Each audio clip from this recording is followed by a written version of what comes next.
Joyful Danish. Stay human. Is it even still possible to stay human? Maybe. It's not too late. Hello. Welcome to Joyful Danish podcast. I'm your host, Daniel. I'm a cryptotherapist trying to improve health in Web3. Well, also Web2, but it's mainly Web3 that I feel like that doesn't really get that much attention. And that's why I'm also trying to invite different guests, mainly from Web3, because again, it's very underrepresented when it comes to this topic. So today I have Ashton Barger with me as a guest from unchained.org. Welcome to the show. Yeah, thanks. Actually, it's Barger, but no worries. It's just so what just did so I you say? have that. Burger. And you said Barger. Barger. Okay. Is it Swedish? No? No, it's like Scandinavian, I think, actually, like originally, Well, Sweden, or maybe like German, but yeah.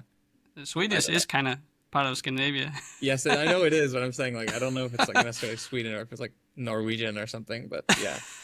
I gotta really trace my roots, it's something I gotta dive into, but no worries. If you want to just like say it again and then cut them together, but that's just no, that's all good. As otherwise, okay. Yeah, because I try to mostly not cut too much into the conversation. Mm-hmm. Because again, that's part of like, I feel like the question, like how to stay human, right? Mm-hmm. We slowly make this perfect world everywhere, and it just makes it more like, everything is grammar correct and everything looks great, but there's no soul, there's no like, have you ever seen the Bionicle Man by Robin Williams? He plays this robot that wanted to eventually, it's like a whole Pinocchio kind of story. Eventually he would like to also be treated as a human.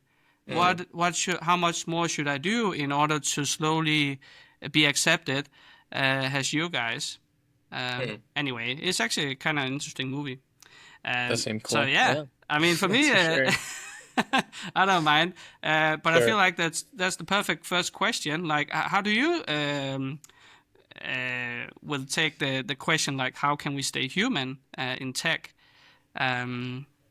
What could be like some key traits or like actions that we maybe should be aware of, like not to polish too much or like not to use AI too much, or like what would your take be? Yeah, I think that's a great question and a good topic to dive into. I mean, in general, It's a I think big question.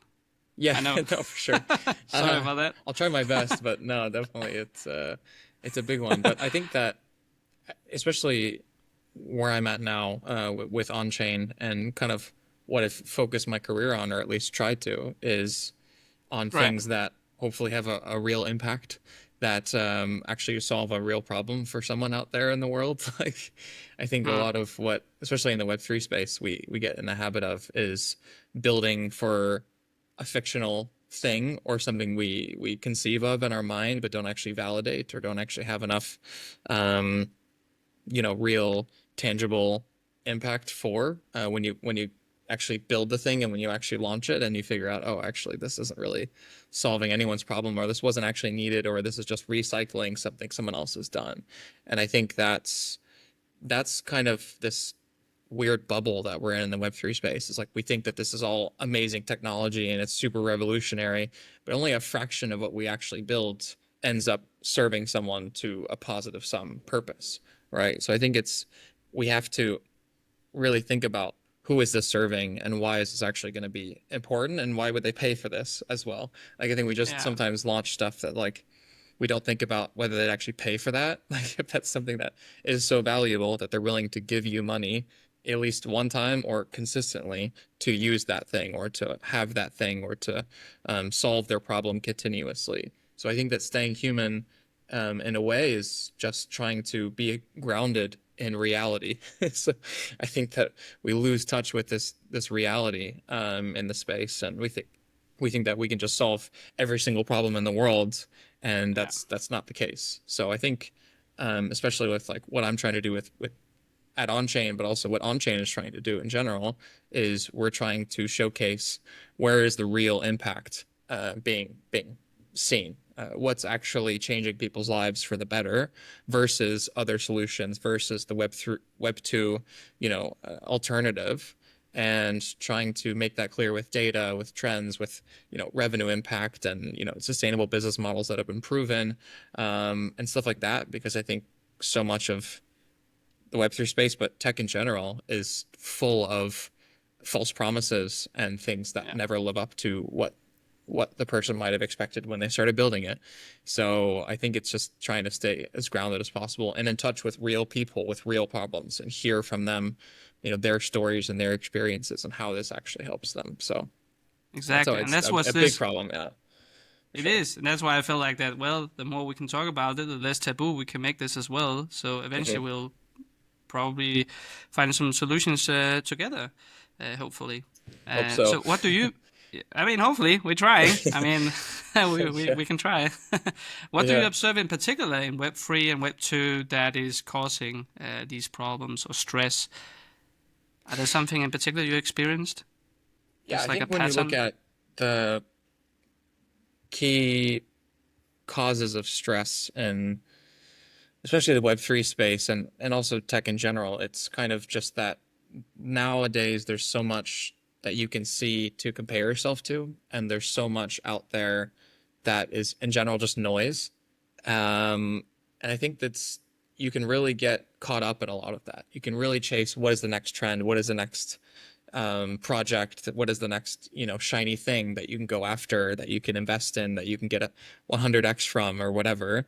And I think that the stress comes from having to constantly keep up with what everyone else is building and constantly keeping up with what's happening in the space, because everything is so visible now, with social media and with people posting about everything they do and everything they're building and trying to, beat the person next to them or get, more money than that person. And I think when you start to compare yourself to all those other people, you slowly lose what's really important to you as an individual. I think I've experienced that, throughout my life as, at a time I was chasing that dream of, becoming really successful or like having a really great investment or, trading this next coin that's going to do whatever. And then, slowly realizing that was actually putting extra pressure and stress sometimes outside of like my normal work, right? Like if you're worried about trading, if you're worried about, all this other stuff on top of your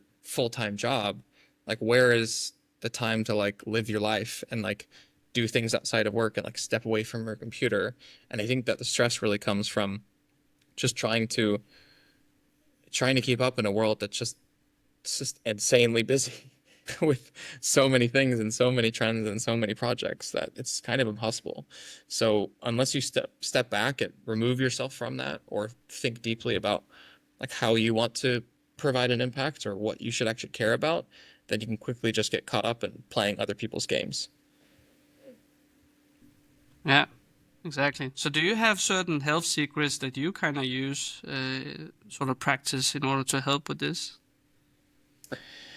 I would say that I think that the biggest advice or the biggest like thing that I found is when I put myself in an environment of constant uncomfortability. And what I mean is, there was a time a few years ago when I essentially quit my Web 2 job and started working for a Web 3 startup.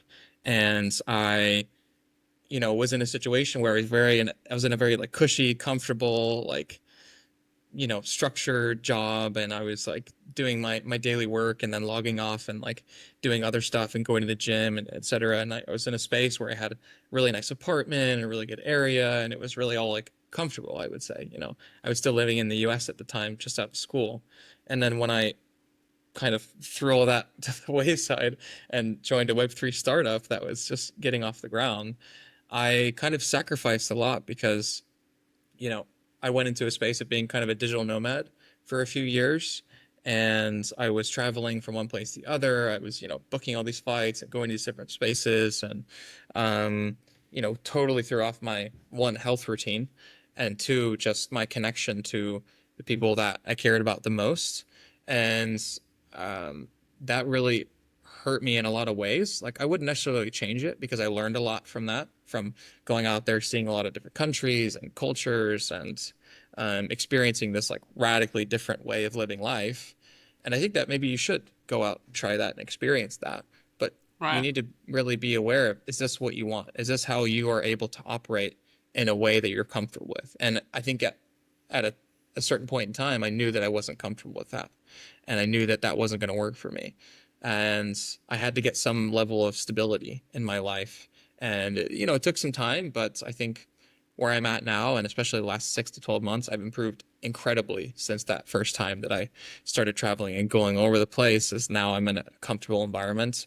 I'm in a different country. I live in Portugal, and I'm from the US, of course, so it is quite different still, but I've managed to find comfortability, routine, structure, a good apartment, a supportive partner, great friends, and all of that really contributes to me feeling more comfortable with myself and my life and my health and stuff. That everything else is just better because of it, right? I can be more focused at work. I can do more things that have an impact, and I can also have time to go to the gym, to eat healthy, to do all these things that are actually important to me that I might not have, you know, prioritized at one point. So yeah, a long way of answering what I would say is what you need is just to find what works for you and prioritize those things in the best way that you can. But what ended up working for you, like if we take a little bit backwards, like looking back on what you just said, what was more like maybe secret, not so healthy habits that you had looking back, but then you changed it with certain implementations? Can you remember certain stuff that was like definitely not very supportive, and then you actually exchanged it to other stuff that was supportive, just to make it more concrete for the audience? Yeah, for sure. I think that when I was in that space of like no routine, no schedule, no like set place of living, like I wouldn't be able to find time to like, you know, go to the gym, because I'd have to find a gym first, and then I have to figure out how long it takes to get there, and I have to reorganize my schedule. And like, I think doing that day in, day out, week in, week out, it really disrupts your ability to stay consistent. And the biggest thing with health is just being consistent. And I think since I'm in this situation now where I have a long-term apartment and I have a specific gym that I go to every week at the same time, scheduled in my calendar, like I can't miss it, right? Because if I miss it, then I'm sacrificing, you know, that consistency. I'm sacrificing that health standard that I set for myself. And the way that I got there, that the real secret is just trying new things consistently and being in a space where you have the flexibility to do that. Because I think there was a time in my life where I didn't really have that flexibility. I didn't make that, like, it wasn't even able for me to think about what I can try this week that's going to help me, because I didn't have any routine or any structure or anything. So I think it was like, once I got the basic foundation of structure in my life, then I could start to build these small things just with experimenting. I'm going to try this new habit. I'm going to try this new hobby. I'm going to go to this place that's like bouldering, for example. I tried bouldering just because someone offered it. And then it was like, oh, actually, this turned out to be something really great for me. And it was just being open about that and being willing to try those new things that I would say helps me out a lot. And the like other whole thing I would yes say man is, kind of approach. yeah, Like the Jim Carrey movie. Yes man. exactly. Yeah, I mean, I am kind of a yes man, I would say, in a lot of ways, and I sometimes put too much on myself and on my plate. But I think at the end of the day, it's about what's really important to me, and that's what I should prioritize. Is health important to me? Yes, then I need to make some effort to prioritize that and create a habit around that. You know, is my girlfriend important to me? Like, of course. So I need to make sure that I prioritize certain times of the week or certain, you know, moments where I can be present for her. And then, you know, is work important to me? Of course. I need to create a good environment for myself to be able to do the most impact. And so I think it's just continuing to know your priorities and work against that, work with that. Okay. So one of the more unsupportive habits were like the unstructured part of it, and then change it to like how you could actually try new things to then slowly make a structure and supportive surroundings. Yeah, for sure. I think, for example, like something with alcohol, for example, like alcohol is something that I would say is an unhealthy habit for me, but it's only unhealthy in ways where it's detrimental to me, you know, actually delivering with work or being, you know, available to like get up early in the morning and do my routine and, you know, do the things that make me feel good and improve my impact. And so if I were to go out and drink over the whole weekend and like, you know, I'm waking up Monday morning groggy and I don't want to do stuff and whatever, right? So I think that there was a certain point where like clearly alcohol is having a worse impact than a positive one. So I need to find a way to manage that. And so, you know, in January I tried dry January and it was like something very new to me. I hadn't gone that long without drinking for a while. So I didn't drink all of January and it was quite enlightening because I could see now from that perspective, okay, like it's possible. And there are these alternatives, obviously, to drinking, you know, like non-alcoholic cocktails, non-alcoholic beers, whatever. But there's also like sparkling waters that now I suddenly enjoy a lot. And there's these other drinks that I can now enjoy and still feel okay. You know, I can still be able to say to myself and to others, like, I don't need alcohol to have a good time, or I don't need this in order to do that. And these are the things that I'm sacrificing if I were to choose alcohol, you know, on such a daily basis or a weekly basis. And so now now I'm much more balanced with when I'm accepting of I'm going to drink alcohol versus not. And yeah, maybe it's still a negative habit that I drink alcohol in general, but like I do think that I'm young and need that balance of having fun and going out and all of that too. So I think that's just one place where I experimented something and I really got a new lens as to how that could work for me. Because I completely quit alcohol like 2 years ago.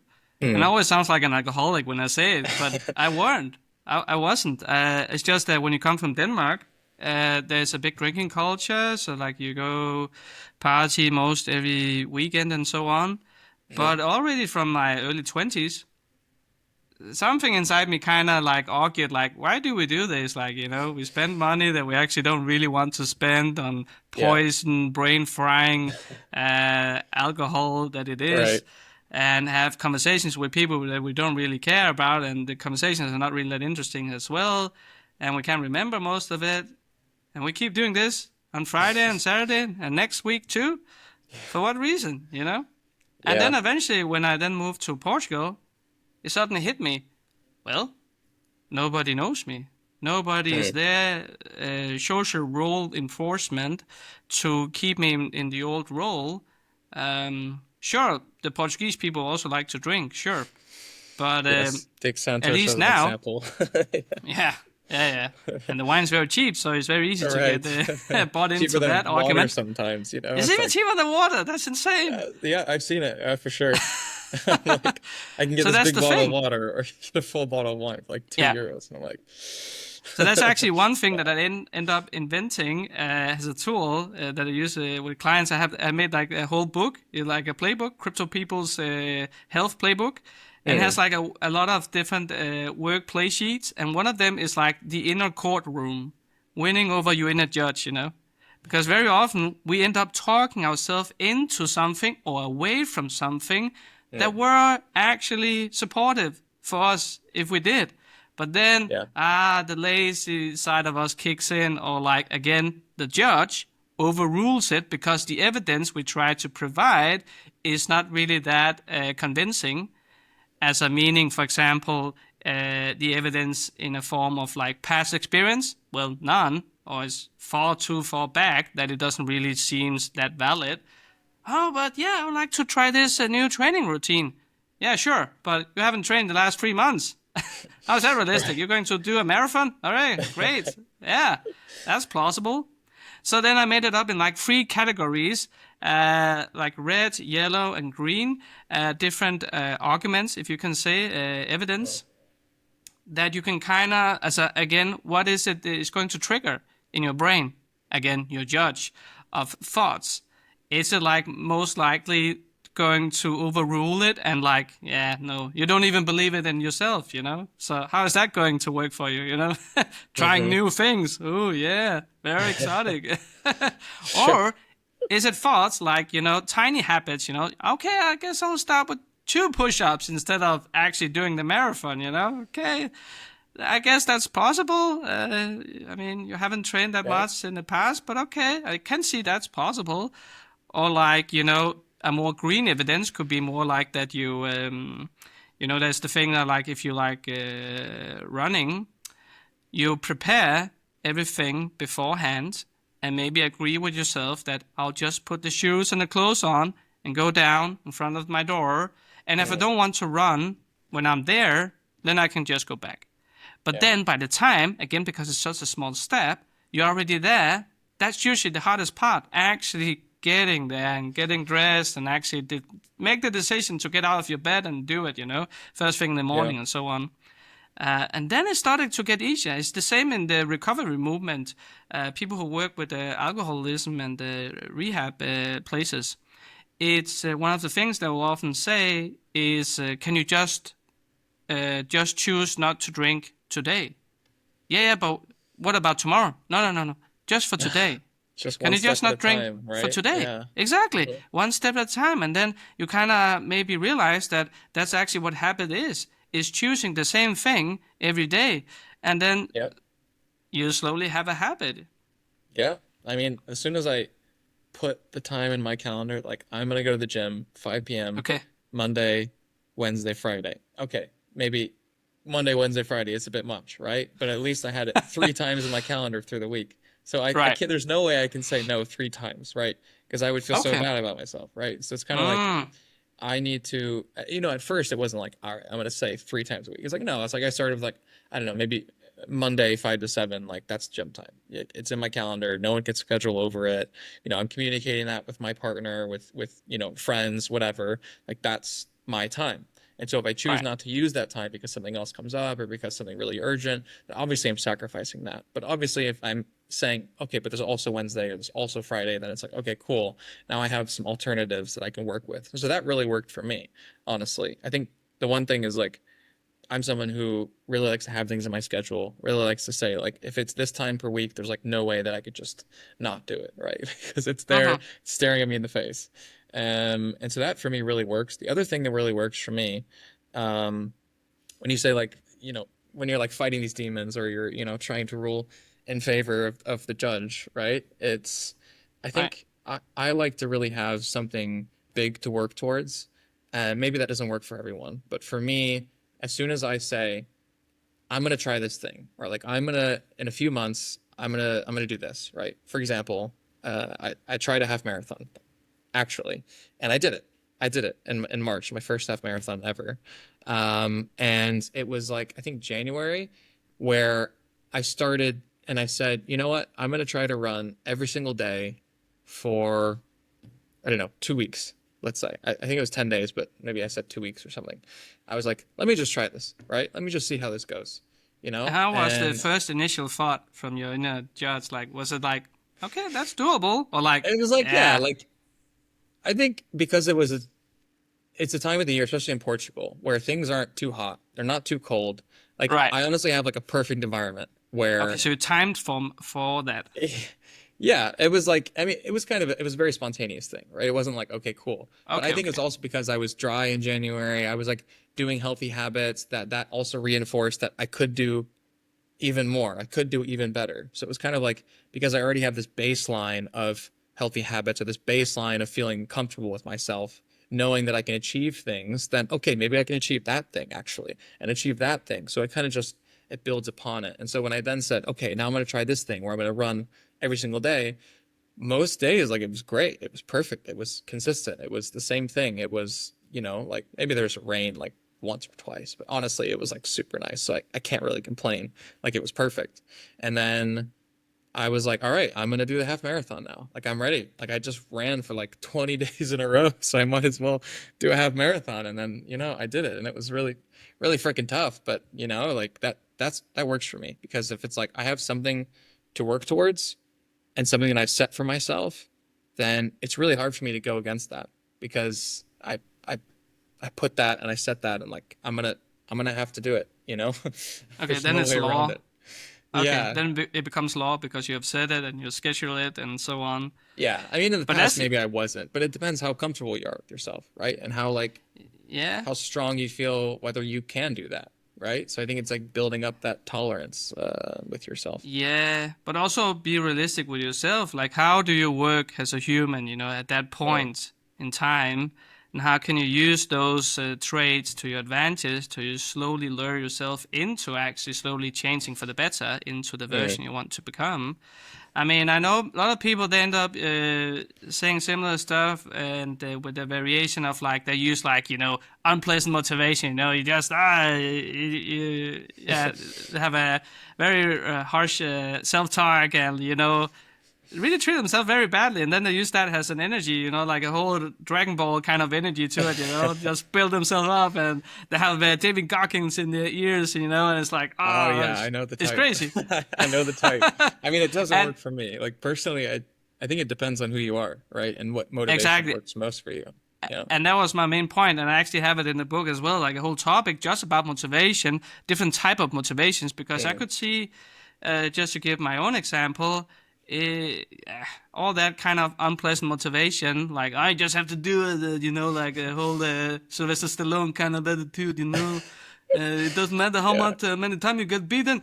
What matters is how many times you get up, and get pushed. From Rocky Balboa, you just have to swing a little bit with your cheek, Anyway, but for me that never really worked. For me, I always been more like it had to be fun. It has to be something that I actually kind of, to some degree, enjoy. And then the argument is always then you cannot really push yourself, it has to be super hard. Yeah, sure. I get that to some extent, but if you barely can convince yourself for the idea to get started, that's just too much. It's too big of an order, So what I found out to become practical with this example was actually that I, Tabata or HIIT training. It's like high intensity interval training, where you do you do maybe an exercise for maybe 35, 40 seconds, 20 seconds rest, and then a new exercise for again 35 to 40 seconds, and then you do that. There's like 5 different exercises, and then you do that maybe for 5, 10, or 15 minutes or whatever. But the key thing that I found out that worked in particular really good for me, because I can now say that I actually been doing this every day for the last 1.5 years. But I tried a lot of different training types before. Usually they fail, lose motivation and whatnot after 3 or 4 months. And then back at it, and then try to be a yes man eventually, try to build some motivation to actually give it a try with something else that it may be going to happen with this one, But I could see, if I only look at what have this particular training type inbuilt that the other training types didn't, was that it's like a video I get guided by, and there's 3 people doing the same exercise, but in 3 different intensities. So, if you do lunges or push-ups, one will maybe do it by supporting the knees, other is normal push-up, and the last one is push-up and then a jump in the end, for example. But that simply helped me so much, because certain days where I felt like you not always have the same energy level, right? Sometimes you're more tired than others, and sometimes you actually have more energy than others. So now, what I could see before in the past, where usually I end up that can be spend a lot of time mentally to try to talk yourself into, like, no, you're gonna do it today, even though you don't really want to. So the inbuilt dosage effects of these exercises really helped me a lot. And then I added an extra thing, because then back to what I said earlier, it has to be to some degree fun as well. Yeah. Well, I don't need to listen to what they say in the video. I just need to watch what they're doing. Then I could see, okay, what if there's certain podcasts I listen to, like comedy podcasts, I really enjoy. So then I was like, that could be a reward. That could be like an audio candy that I only can listen to and only so long while I'm training. So Nice. if the episode is like 40 minutes and I train for 20 minutes per day, well, then I have something to look forward to tomorrow, and then I actually enjoy it while I train. And then slowly as I progressed, I could start to actually go all the way up to mainly do only the high intensity exercise, and then started to actually build more up. Because that's the thing. Then you can start to push yourself more and more as you actually build yourself up. But in the Yeah. beginning, Yeah. yeah, go on. Yeah, and in the beginning, it's just like, I think it really all just comes down to being consistent with it, right? If you're not doing it consistently, then you can't ever level up. You can't add more weight. You can't add more time. You can't add more intensity. If you don't have the bare minimum, which is at least going and trying and doing something, then you're never going to be able to get to that next level. So I think it's like once you've set that baseline, okay, I'm trying, I'm doing it, it's regular, it works for me, you know, whatever that is, then great. And then you can build from there. And then you can try other things, and you can add other stuff on top of that to improve that motivation, like you said, or improve the consistency maybe. But you have to start with a baseline, right? And I think you have to experiment to get there. You have to understand, one, how you motivate yourself to at least start getting that consistently, and then how you can continue to improve that. Because for me, like, I really like the book Power of Habit. And for that, it really shows you like, here's how habit works. Here's how you set habits. I think for different people, you know, you can set habits in different ways. For me, I tried to like reward myself after I did the workout with like a juice or something. And it was like, that didn't really work for me, honestly. Like maybe initially it kind of did, but that wasn't really the thing that like actually motivated me to go and do it. Like it was, I don't know, it just didn't really work. But I think it was then once I did this like longer term goal setting, or like I'm trying to get here, or I'm trying to lose this amount of weight, or I'm trying to lose this amount of fat, for example. Once it was like I had that in my mind, like that's where I want to be, that's who I want to be, then that's what really motivated me to be consistent, to get there, to see progress and feel good about that, because I'm working towards something better. I'm working towards my best body. I'm working towards, working off all of this fat that I've gained, let's say. So it's like, that's something for me that really worked. And I think it's just like, just trying to find what works for you, and really pushing into that as much as you can. So yeah, I think great, lots of great advice there. So Power of Habits, I'll link into the show notes to the book. Is it similar to the Atomic Habits? It is pretty similar, yeah, but I think it's more about, like, I think Atomic Habits is kind of like more of a guideline, like a framework kind of. The Power of Habit is more like the education behind how habit really works and what it really means, and like the systems in your body and your nervous system that actually kind of control habit. So that kind of gave another angle on top of Atomic Habits, which I had read, before in the past. But yeah, I'd recommend that as well. I'd recommend both, honestly. Like they're great together. Okay. I'll put in the show notes. Are there any particular like tools or like certain resources that you use that in particular had helped you? So you mentioned, for example, the calendar thing. Is there a certain structure you use regarding that, like Trello or Google Keep or? I mean, I just put in my Google Calendar. Like I think what I realize is how I work. I really understand a lot about how I work best and what works for me at work, because I put a lot of time and effort into trying to optimize that. And so then when I tried to apply that to, my personal life, it was like, oh, well, why can't I just, reuse some of the stuff that I use, some of the mindset I use at work, which is like putting stuff in time blocks in my calendar, which typically helped me actually do stuff during that time and get those specific stuff done, or setting those, long-term goals, as I said, really helped me to see where I want to be. And then it translated to short-term goals. Okay, here's what I want to be next week. Here's what I want to do by the end of the week. Here's what I want to do, this month or next month, and trying to set really clear structures with that. And similarly with the calendar, just like having a really clear calendar really works for me. Maybe not other people, but like if it's in my calendar, I don't forget it. Like I don't miss it, because I'm always looking at my work calendar.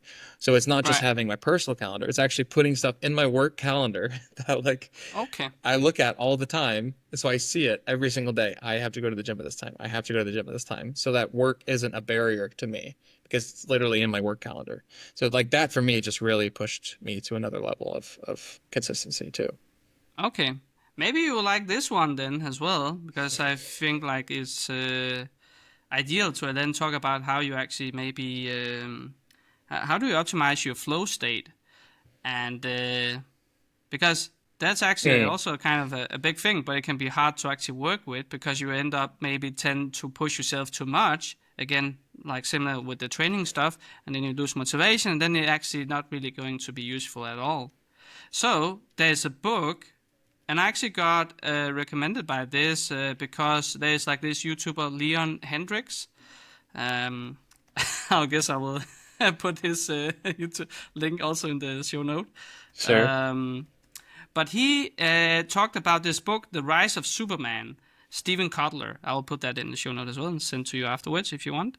But what is really interesting about this, you maybe have heard about the flow theory, but that is a little bit more philosophical, a little bit not so tangible at least.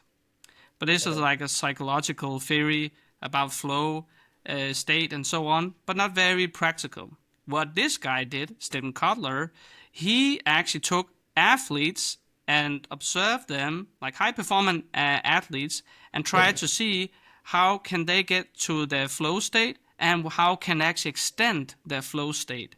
And what is, for example, the flow triggers, how can they get into it, what are the flow blockers, what are the flow pronouns, I think he called them. It's like the likeliness for you to access the flow state. Right. And he comes with a lot of practical stuff. So I must say that I find really interesting. And some of the key things that he actually says is actually, even though that can sound very untangible on its own, but it's only like adding 4% more. Only push yourself a little bit more. It's so little more that you need to do, where often we feel like that, I need to push myself even more. Or, okay, now I'm sort of like in a flow state, and then we end up overusing it to such an extent that it doesn't really become a great experience, instead of just be grateful for what the flow state was, and then remember to take breaks and so on. So Yeah. from what I see, the flow state and the flow theory basically shows that with the higher level of skill and the higher level of challenge, that's your flow state. It's like the highest level of both skill and challenge.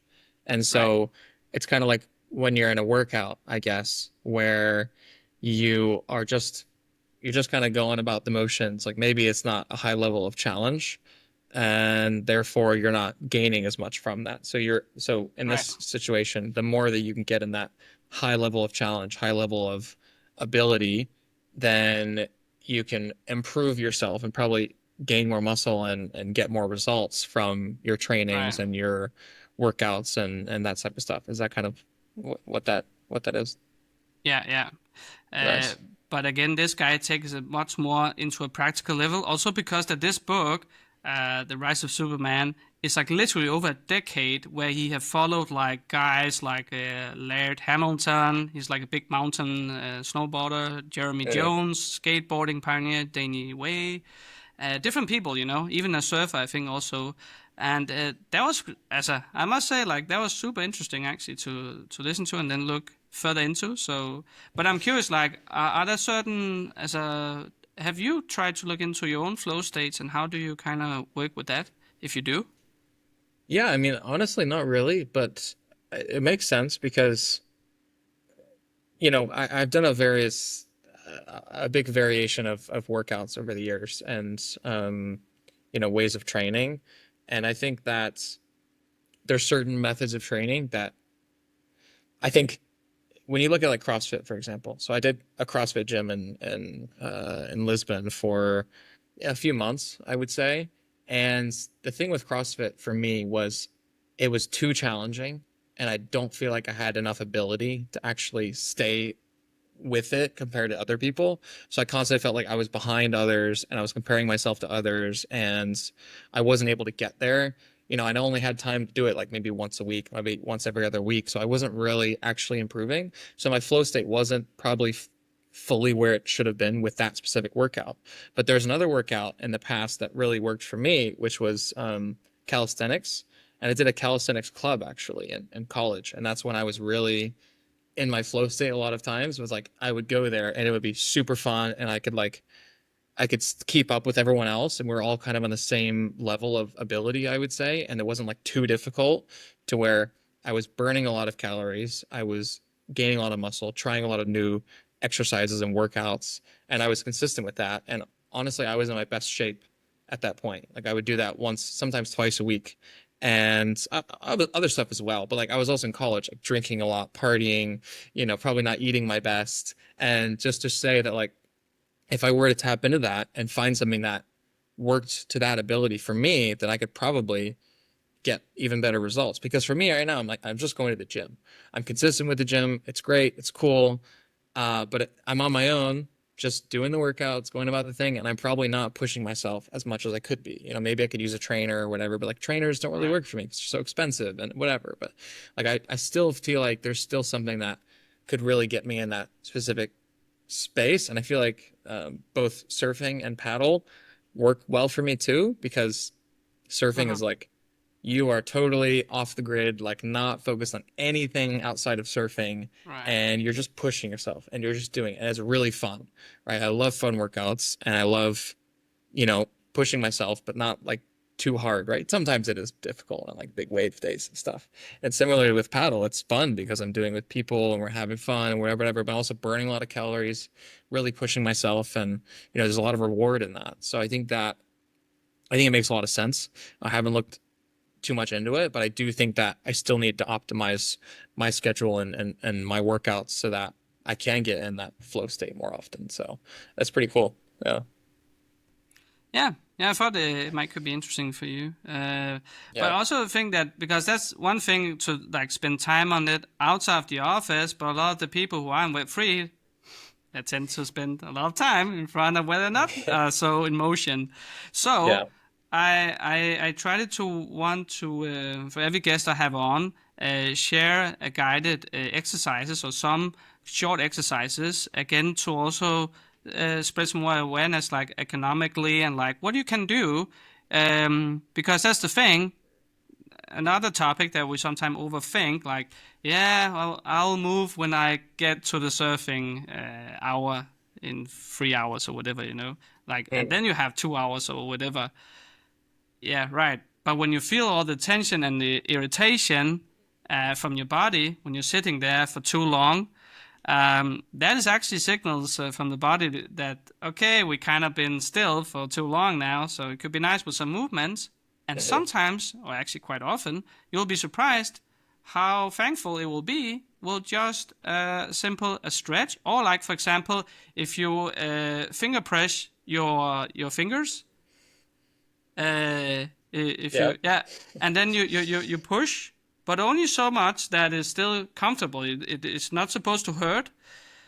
And then you maybe feel the tension all the way up to your shoulder and neck. And then you hold it for like maybe, it's ideally up to about 10 seconds. And then still breathing. And then on your next breath out, you then stop the tension. And then release, the hands.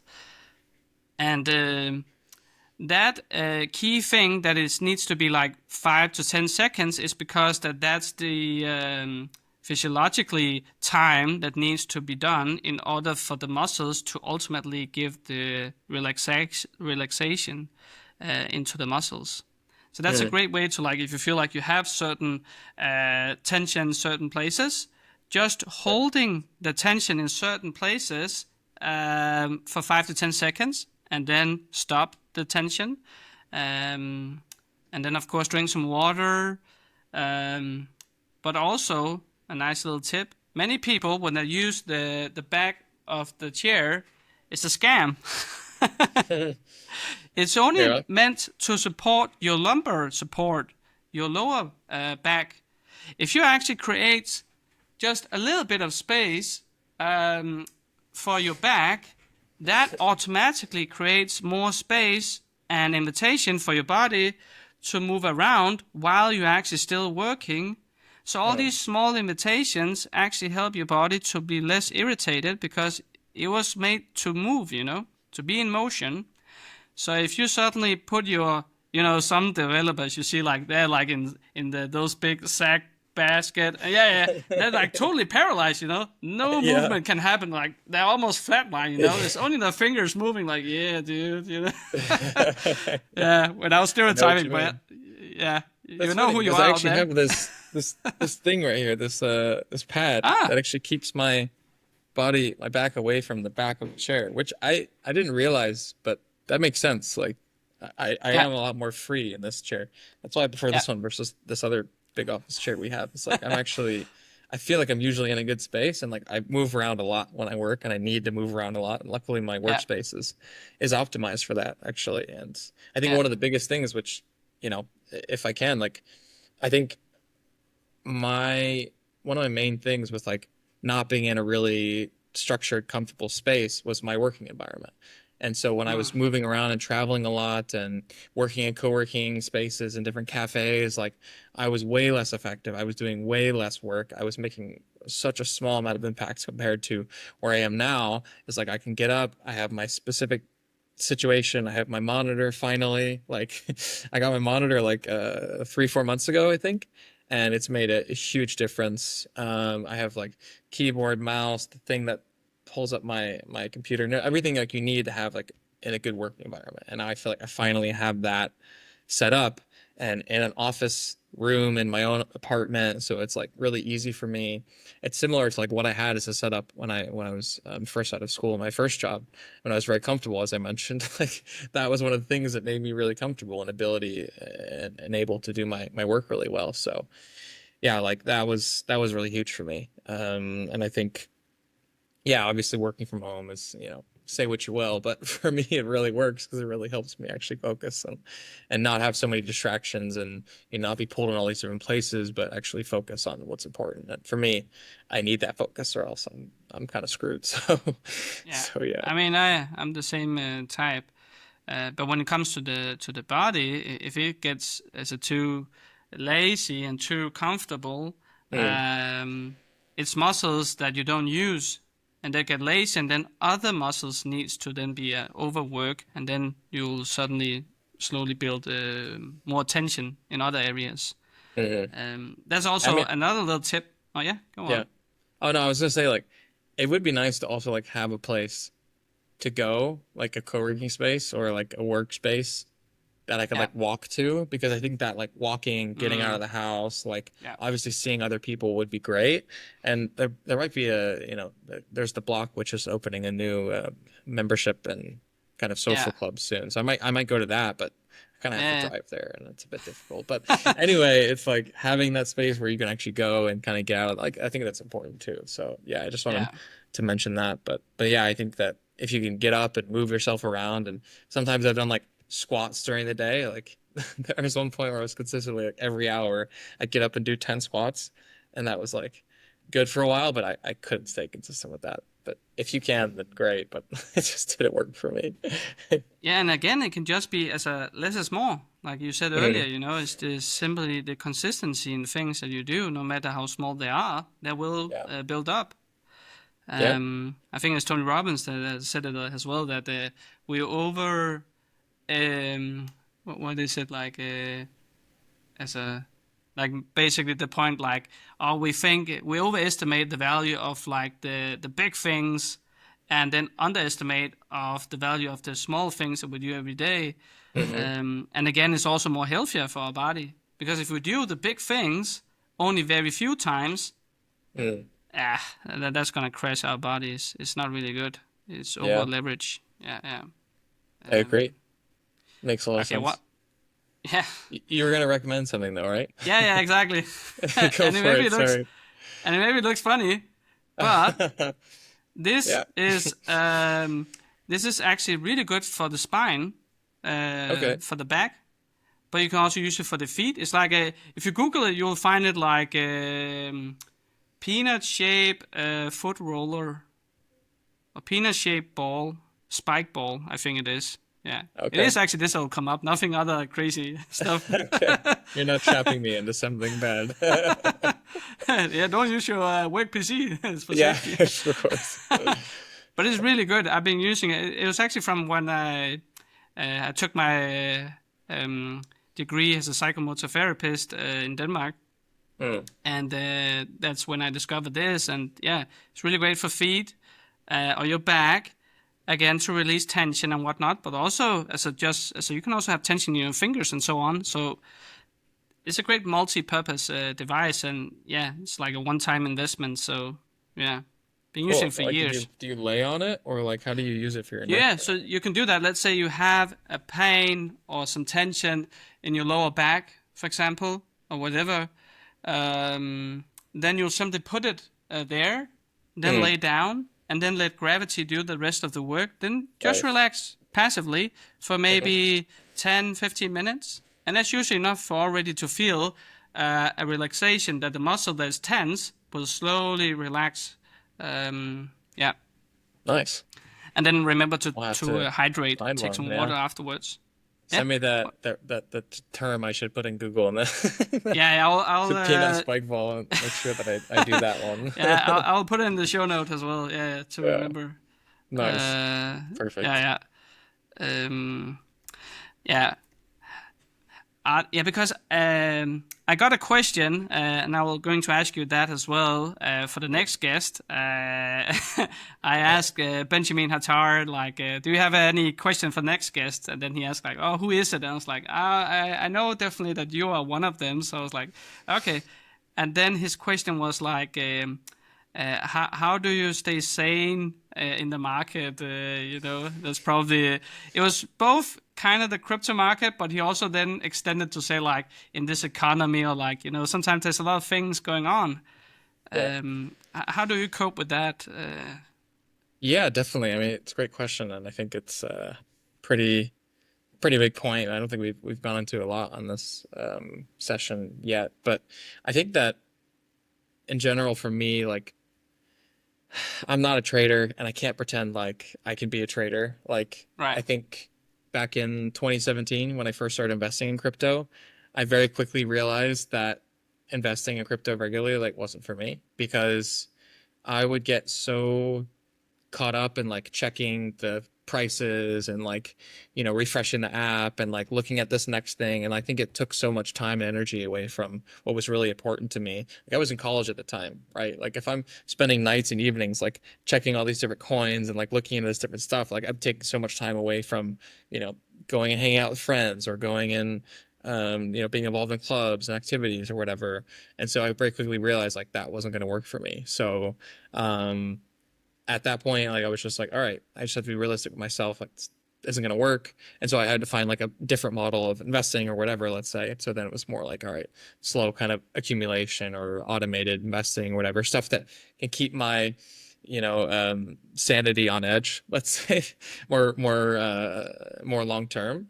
But there's also times where I didn't invest necessarily because like I didn't want to go into that deep end of like being super aware of that. I think that I'm someone who likes to know what's going on and likes to keep very updated, and so because of that, yeah, I kind of have to like step away. So yeah, now I just kind of like passively invest like every little bit, like every month, and no matter if it's going up, going down, like, it's still just the same thing. It's consistent. And now I'm DCA. thinking about retirement funds and ETFs and stuff that's boring, right? But it's stuff that works over the long Exactly. term. And I think that, I've read some books and listened to podcasts that just always the recommendation is just focus on investing consistently long term, because the market trends to the positive, and it trends to a positive, I don't know, 10% gain or whatever, consistently. And so you can't really beat the market. You can't really beat,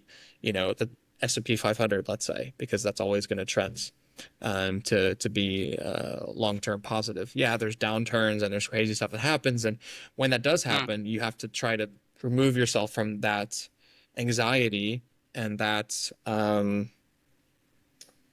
emotion, right? Like, I think for me, I Yeah. get very emotionally invested in the stuff that I invest in. So if I can remove the emotion from it, then it removes the ability for me to interact negatively as things go sour, as they turn bad. So if I can like detract myself from that, then I'm way better off to make a more clear decision. And then I have the headspace to be like, oh yeah, maybe my portfolio is down or whatever, but like it's going to be up next month, or it's going to be up next week, or it's going to be up next year. Like, it's okay because I know that long term it's going to trend positive. So then in those moments where it's like something crazy is happening or I find something, then I can be like, all right, yeah, maybe I could take a little bit of my portfolio, risk a little bit. I have this extra money that I haven't spent or I saved, the past few months, and like, yeah, maybe I can invest it in that now. And yeah, maybe it's not gonna be the perfect thing. Like I can't imagine it will be, but like sometimes it's fun to just be like, yeah, okay, I can throw some money into that cool thing, and maybe that won't work out, but at least I'm, investing in stuff that I care about or that I find is really interesting. And I think that's also important to have. Like you can't just do boring investing. I think you need to have some fun, especially in the Web3 space. Like there's a lot of fun you can have, but just don't get too addicted to the dopamine shots and try to stay a bit grounded as well. And that's super important. That's actually how I started the book back then. It was the curiosity as a therapist to try to map out the different stress signs that was occurring. Since I've been in crypto since 2018, I was also a student just like you back at the time. And then as I started to get clients and helping other people, I started to see like, okay, it's necessary to actually map out stress signs in a bear market and stress signs in a bull market, because it's two different things appearing. It's just two different problems, two different situations. Yeah. And there's a lot of this is like, I really like the term. I met this guy, he called it invisible enemies, because a lot of these signs are really not that tangible. It's just kind of something that screws with your mind and it happens to you. And again, if you say like, you work alone or at home, and most people in crypto seems to do so, and you cannot really trust anybody, and if you've never done therapy or self-development, you're not really talking about anything. So it just sort of like builds up. So how would you know? How are you going to discover that your mind is scrambling and it's like your own worst enemy, It's not really an ally. Yeah. Yeah. You're played by your emotions and so on. Mm-hmm. I think it's about self-awareness and just being, cautious, but I think just being, realizing that, you have your downsides as a human, right? Like you mess up, like you, you probably aren't optimizing for 100x returns, consistently, right? And like you can't ever expect to do that, right? So I think you just have to be realistic and be aware that like you're going to make mistakes investing, and ideally when you make those mistakes, they aren't your whole portfolio, or they aren't like a huge percentage of your net worth, because if that happens, like the rest of your life is thrown out the window, because if you can't pay rent, if you can't, do your daily life, then what was the point of, investing in that if it totally screwed everything else up? So I think if you look at like leverage and people throwing in like way too much more than they can afford, then that's the stuff that really I really try to stay away from. Like, and that's just me. I know other people are more risk averse than I am. I was risk averse, or I was more risky at some point, and I found out that didn't work for me, and I wasn't able to, able to consistently put in more than I could afford to. So, yeah. But that's a key thing. I think it's like, was it Charlie Munger or something that said like, these are the three things that you ultimately get wrecked by. It's like liquor, ladies, and leverage. And then I think Richard Hart, he added lawyers as well into the mix. Definitely. those are a tough one, yeah. Yeah. But that's the thing that many people forget, Okay, high risk, high reward, yes, but also equals high stress. Mm-hmm. And that's kind of a downside that many people don't really take into account. Yeah. And then they just kind of have to deal with it as they go along, and potentially afterwards, because it's like almost like the Klondike age, the gold rush in California back when everyone bought different tools and then wanted to buy a piece of land and hoping to strike gold. And even if they did, some idiot stole their gold, and then boom, they lost everything. And that's basically what we see in the crypto now, right? It's like just a digital version of it. Hey, you got 100x, you're a millionaire now. Yeah, great, but your setup sucks, and now you got scammed by another dude. And now you lost everything. Kidnapped, or, geez, you see some of the stuff happening in France these days. It's like, I don't know that I want to have a lot of money anyway. So I think I'm comfortable just, having a more average situation. So, I think there's pros and cons to every way of living, but I think especially on edge like that and at those extremes, don't think it's going to end up good. It's really crazy. It's really definitely something worth considering. So it's back to what you said, like it's about awareness. So the more you know, the better prepared and the more balanced decisions you can make. Would you have like something that in particular you would like to touch on that we haven't already? Not necessarily. I think that maybe the only thing I would say is specifically in working environments, I think I've learned a lot from how I work best and who I work best with and how I can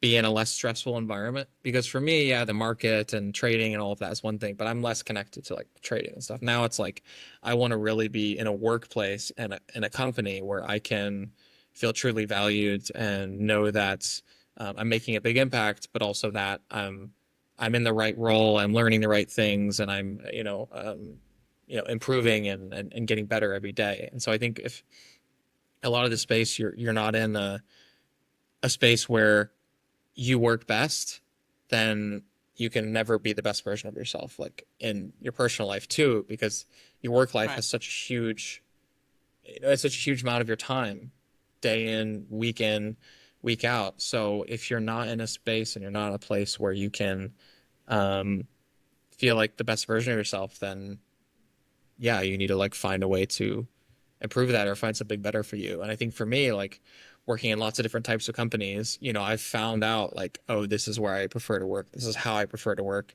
And these are the type of people I want to surround myself with and the type of work that I really enjoy doing.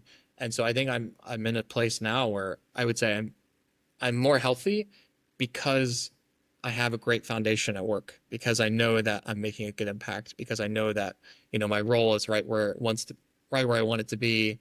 And I'm working with people that really support and empower me to do my best work.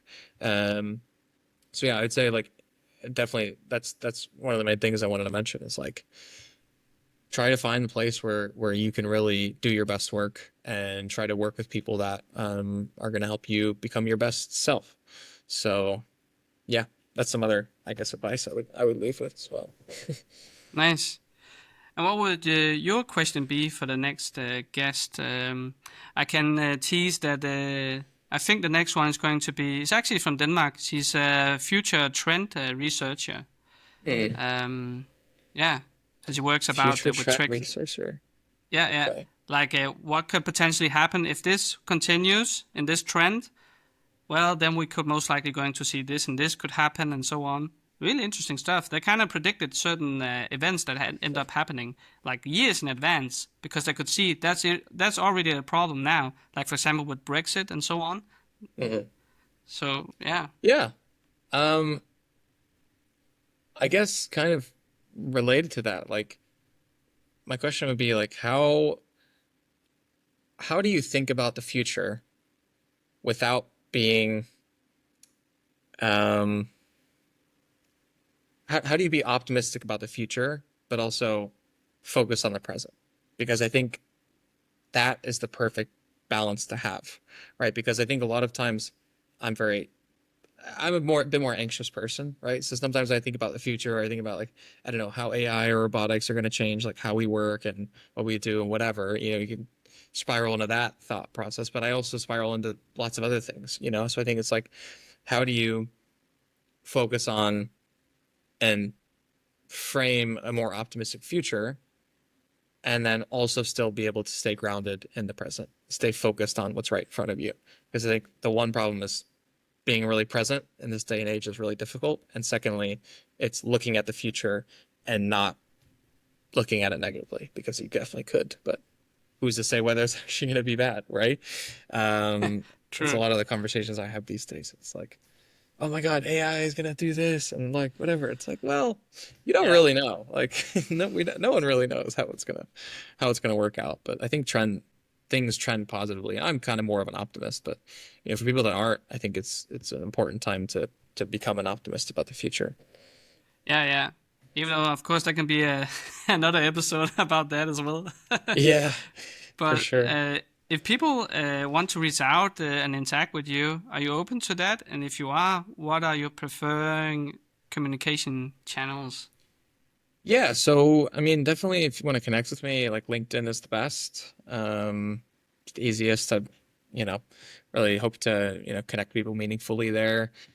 You can follow me on X. I'm trying to raise my profile there for sure, so wouldn't mind a follow. But if you want to message me, like I don't know, X doesn't really work for that for me, but definitely LinkedIn is cool. And follow on chain on X as well, especially if you're, in the Web3 space or, looking for impactful projects that are, building for the real world. That's what we're all about there. So definitely check us out. Okay. It's I'll add at the links. on-chain HQ, just because it's not obvious. Okay. And otherwise, all the links will be in the show notes below. Yeah, perfect. Everything we talked about, the books and movies and mention, whatever. Right. Awesome. Everything Yep, will be makes there. sense. And I will send it to you as well. Thanks. Yeah, appreciate it. And I will let you to say the last words, if you have any. Oh, well, talked about a lot of things today. I think it was really nice to be here, and thanks so much for the invite. And yeah, really looking forward to seeing more of these episodes. I think obviously health and the Web3 and tech space in general is like super important. And I would say I've learned a lot, and I have stories to tell about my journey, but I'm sure lots of other people do too. And I'm still learning, and I'm still trying to improve, and I still have a lot to improve on. But I'm quite happy with where I am and how much progress I've made the last 6 to 12 months. And I think it's just a lot of those key takeaways you mentioned today really helped me get there. And I wish that on anyone else that's trying to, improve their self and where they are and who they want to be. And yeah, I wish you the best. Likewise. And thank you for joining. Mm-hmm. Take care. Yeah, appreciate it. It was fun. See you around. See you around. Joyful Danish. Stay human. Is it even still possible to stay human? Maybe it's not too late.